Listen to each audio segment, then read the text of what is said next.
하늘에 오르시어 전능하신 아버지 하나님 우편에 앉아 계시다가 거기로부터 살아있는 자와 죽은 자를 심판하러 오십니다. 나는 성령을 믿으며 거룩한 공교회와 성도의 교제와 죄를 용서받는 것과 몸의 부활과 영생을 믿습니다. 아멘. 에스라 10장 9절에서 17절까지의 말씀을 보겠습니다. 에스라 10장 9절에서 17절까지의 말씀입니다. 724면에 있습니다. 에스라 10장 9절에서 17절까지의 말씀, 제가 말씀을 읽어드리겠습니다. 유다와 베냐민 모든 사람들이 3일 내에 예루살렘에 모이니 때는 9째 달 20일이라.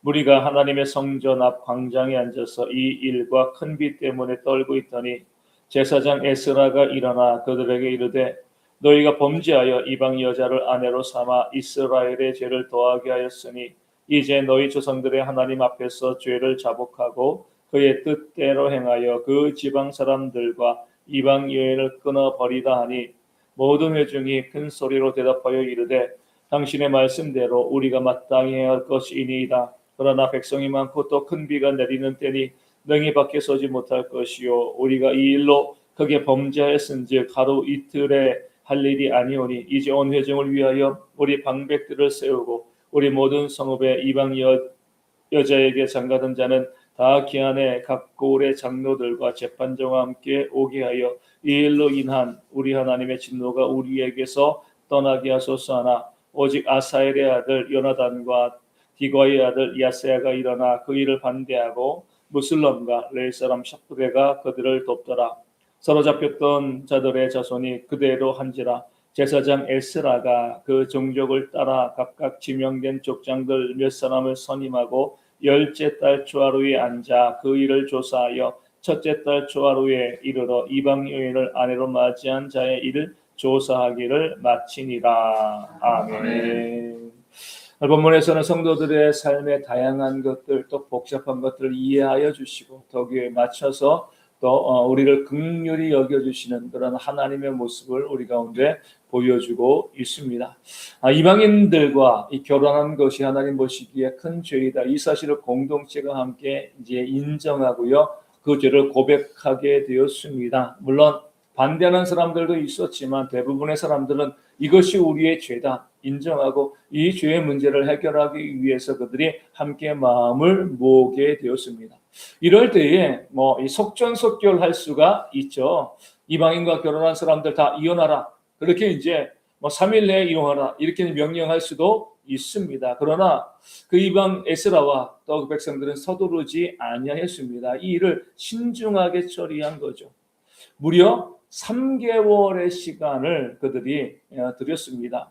16절과 17절 보면 10째 달 초하루에 그 일을 조사하여 첫째 달 초하루에 조사하기를 마쳤다. 이렇게 나와 있습니다. 10월 1일에 시작하여서요, 그 다음에 1월 1일에 그 모든 조사하는 것, 이 과정들을 마치게 되어진 겁니다. 꽤 긴 시간이죠.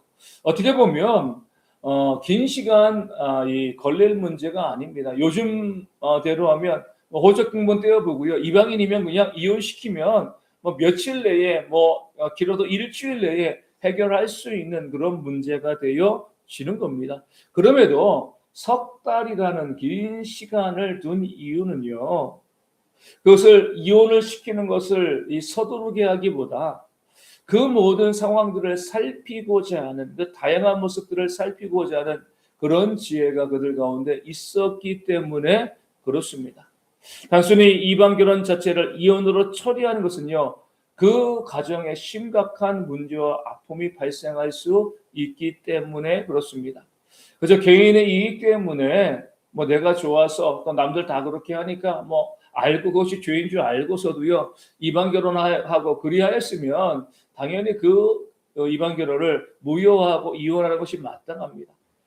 사람들 수만큼 그 사정과 상황들이 있는 거잖아요. 그 사정과 상황을 들어보게 되어지면 그 가운데서 불가피하게 결혼할 수밖에 없는, 이방인과 결혼할 수밖에 없는 그런 상황들도 있는 겁니다. 그럴 때에 그 불가피한 상황들, 어쩔 수 없는 그런 상황들을 이해하고 그래 너희는 괜찮아. 이런 부분들을 다 조사하고 또 거기에 맞춰서 일들을 처리하기 위해서 석 달이라는 그런 긴 시간이 필요하게 되어진 거죠. 획일적으로 하지 않았습니다. 가장 쉬운 것은요, 획일적으로 하는 겁니다. 이렇게 하면 끝, 이렇게 하면 잘못된 것, 이렇게 하면 얼마나 좋겠습니까? 획일적으로 처리하지 아니하고요. 그 각자의 사정과 상황을 들어보고 또 거기에 맞춰서 또 이혼시켜야 될 경우들은 이혼시키고요. 그러지 않을 경우들은 또 이해하고 용납하는 그런 모습들이 있었기 때문에 이 3개월의 시간이 흐른 거죠. 우리 주님도 마찬가지입니다. 이 땅 가운데 획일적으로 역사하지 않으셨습니다. 요한복음에 보면 가늠하다가 현장에서 붙잡혀 온 그런 여인이 있습니다. 뭐 간단하게 율법을 가지면 돌로 쳐 죽이면 되는 겁니다. 그럼에도 불구하고 주님께서는요, 그 여인의 사정을 아시고 또 그 여인의 죄를 묻지 아니하시고요, 다시금 죄를 범하지 말라라고 말씀하며 그 여인을 살려준 그 말씀이 있는 거죠. 각자가 갖고 있는 그 상황과 문제가 너무나 복잡한데 사람들은 그것을 이해하지 못하니까 모든 것을 획일적으로 처리하지만 하나님께서는요, 그 모든 부분들을 이해하시고 거기에 맞춰서 다루시는 그런 모습을 성경은 우리 가운데 보여주고 있습니다. 우리 목회자들 가운데도 그런 경우들이 있습니다. 먼저 제가 알고 있는 주변에는 목회자들 가운데서도요, 이 목회자들 가운데 이혼의 문제가 발생할 수가 있습니다. 그런 문제가 발생했을 때 많은 분들은요, 획일적으로 문제를 다룹니다. 이혼하면 끝. 아니, 목회자가 이혼했는데 무슨 덕이 되겠어? 목회 더 이상 하면 안 되는 거지. 이렇게 이제 말씀하시는 분들이 있습니다. 뭐 그렇게 생각하면 너무나 쉽죠. 근데 모든 것을 획일적으로 바라보다 보면은요, 그럼 상처와 아픔들이 더 많아질 수밖에 없는 거죠. 그럴 때 우리는 뭐예요? 그 전후 사정을 들어볼 필요가 있는 겁니다. 왜 그런 일들이 발생했는가? 왜 그런 문제가 발생했는가? 또 불가피한 경우인가? 그렇지 않은 경우인가? 또 누구의 잘못이 큰가? 이런 부분들을 살펴보고요. 또 거기에 우리가 들어보고 또 이해하고 또 받아줄 수 있는 그런 모습이 우리 가운데 있어야 되는데 무조건 이것은 잘못된 거야. 이런 식으로 바라보게 되어지면 우리의 삶의 다양한 것들, 복잡한 것들을 우리가 이해해 주지 못하는, 어떻게 보면 폭력이 되어질 수가 있는 겁니다. 우리 각자의 사정과 상황들도 마찬가지잖아요. 목회자뿐만 아니라 성도들도 마찬가지입니다. 정말 다양한 일들이 우리 삶 가운데 발생하고 있는데 그런 다양한 일들에 대해서 우리가 획일적으로 이거는 이거, 저거는 저거 이렇게 하다 보면은요, 큰 어려움과 문제가 발생할 수가 있는 거죠. 들어보는 겁니다. 어떤 상황이 있었는지 또 불가피한 것인가 아닌가 이런 부분들을 우리가 들어보고 또 거기에 대해서 우리가 이해하고 용납할 것이 있으면요, 이해하고 용납해 주는 것이 또 믿는 성도들의 사랑과 지혜가 되어지는 줄로 믿습니다. 우리 각자는요, 각자 개인의 삶만큼 많은 다양한 문제로 얽혀 있습니다. 겉으로 드러나는 문제를 가지고 이렇다 저렇다 평가하는 것은요, 정말 어리석은 그런 모습이 되어지는 거죠.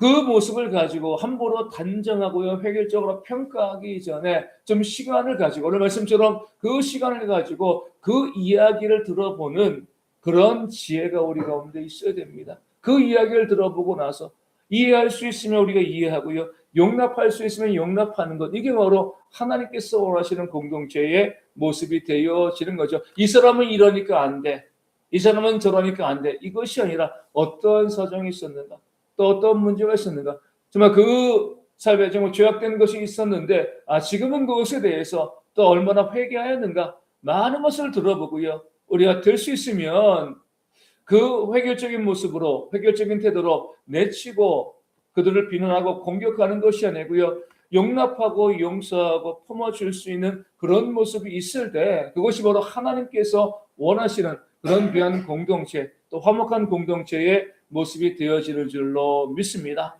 겉으로 내 눈으로 바라보는 그런 모습만 가지고 판단하는 것은 어리석은 거죠. 귀로 들은 그 한두 그 사건, 그 내용을 가지고 판단하는 것도 어리석은 겁니다. 충분히 들어보고요, 충분히 소명할 기회를 주고 그 다음에 그 목적은 서로 받아들이고 용납하고 용서하고 화목하는 것임을 우리가 기억하고요, 하나 되어지는 공동체로, 용납하고 사랑하는 공동체로 만들어가는 그런 지혜가 우리 가운데 있어야 할 줄로 믿습니다. 그런 모습으로 받아들여 줄 때 하나님께서도요, 우리의 연약함과 부족함 가운데 우리를 받아주시고 용납하시는 놀라운 사랑을 우리 가운데 보여주실 줄로 믿습니다. 그래서 우리 대형교회가 함부로 판단하거나 함부로 정죄하고요, 함부로 바라보지 아니하고요, 긴 시간 들어보고 용납하는 그런 아름다운 공동체 되어줄 수 있도록 이 아침에 함께 기도하기를 원합니다.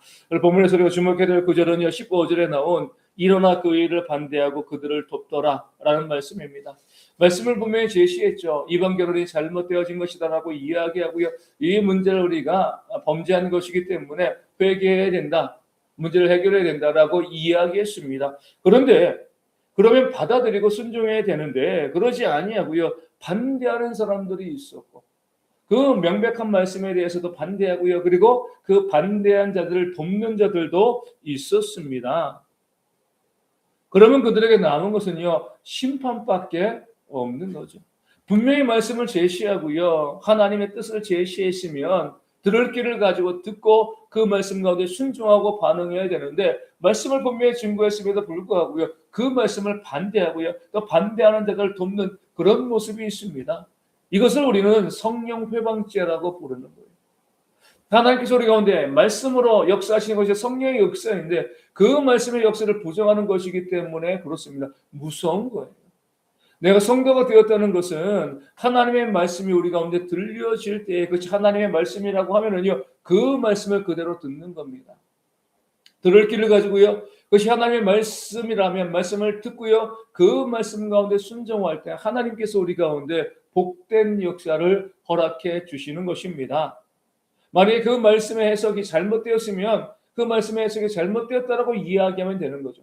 분명히 말씀이 맞는데 말씀이 옳음에도 불구하고요, 그 말씀에 반대하고요, 그 말씀을 듣지 아니하면 우리 가운데 하나님의 역사가 일어나지 아니하고 우리가 사단의 시험 가운데 빠져서 심판을 받을 것밖에 없는 겁니다. 내가 믿는 자로서 주의 말씀이 들려질 때에 그 말씀 가운데 순종하는 그런 지혜가 우리 가운데 있기를 소망합니다. 들을 길을 가지고요, 말씀을 듣고 말씀 그대로 살아가는 그런 역사가 있어서 하나님의 놀라운 은혜 복을 받아 누리는 저희 대형의 모든 성도 되어 줄 수 있도록 이 아침에 함께 또한 기도하기를 원합니다. 말씀을 가지고 기도하기 원합니다. 우리가 각자의 사정과 형편을 살필 수 있는 그런 지혜와 여유가 우리 가운데 있을 수 있도록 무엇보다도 용납하는 마음이 있도록 기도하여 주시고요, 말씀을 듣고 순종하는 지혜가 우리 가운데 있도록 기도하여 주시고, 오늘 또 어버이날입니다. 우리 가운데 또 부모님이 이미 다 돌아가신 분들도 있고 또 이제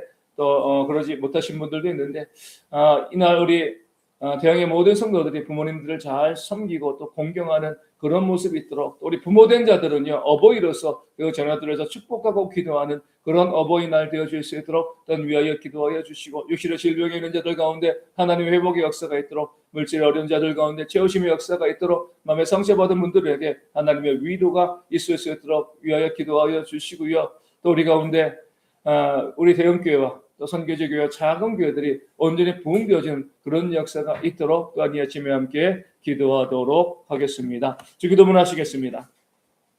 하늘에 계신 우리 아버지, 아버지의 이름을 거룩하게 하시며 아버지의 나라가 오게 하시며 아버지의 뜻이 하늘에서와 같이 땅에서도 이루어지게 하소서. 오늘 우리에게 일용할 양식을 주시고 우리가 우리에게 잘못한 사람을 용서하여 준 것 같이 우리 죄를 용서하여 주시고 우리를 시험에 빠지지 않게 하시고 악에서 구하소서. 나라와 권능과 영광이 영원히 아버지의 것입니다. 아멘. 기도하겠습니다.